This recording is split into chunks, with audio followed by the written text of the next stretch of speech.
મારા પપ્પા હે ને મને ચેદુના કહેતા હતા કે રીતિ રવૈયા ભરેલા બનાવીને, તો આજ તો હે ને મેં રવૈયા ભરેલા બનાવી જ નાખ્યા. જય શ્રી કૃષ્ણ, જય માતાજી બધાને. તો આજે આપણે બનાવીશું રવૈયા ભરેલા. તો આને હે ને ઘણી જગ્યાએ રીંગણ ભરેલા કહે, પણ અમે રવૈયા કહેવી. બરાબર. તો આપણે હે ને રવૈયામાં ભરવાનો મસાલો બનાવી લેવી. હેડો આપણે એની રેસીપી જોઈ લઈએ.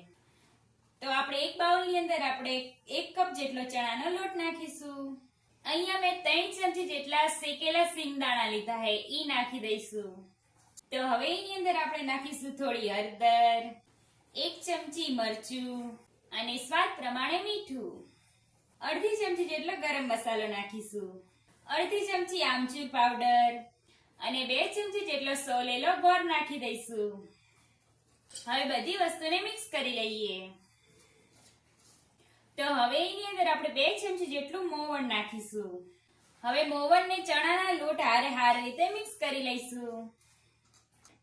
હવે થોડું પાણી નાખીને બધી વસ્તુને સારી રીતે મિક્સ કરી લઈએ. તો અહીંયા જો મેં લીધા હે રવૈયા, અને રવૈયામાં આ રીતે હે ને જો કાપા કરી લીધા હે. આવી રીતે હે ને 2 કાપા કરી લેવાના વચ્ચેથી. અને હવે એની અંદર આપણે આ બનાવેલો મસાલો હતો ને ઈ ભરી દઈશું. તો હવે આપણે રવૈયા બાફવાના હે. તો અમે રવૈયા જેવી રીતે બાફવી ઈ તમને કહું છું. અહીંયા હે ને મેં જો નીચે હે ને તપેલામાં ખીચડી બાફવા મૂકી દીધી હે.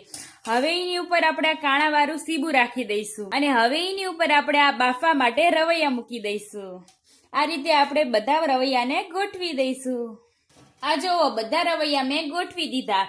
હવે એની ઉપર આપણે જે મસાલો વધ્યો હતો ને એની આ રીતે હે ને ટીકી બનાવી નાખી છે, ઈ મૂકી દઈશું. અને હવે એના ઉપર આપણે આ તપેલું ઢાંકી દઈશું.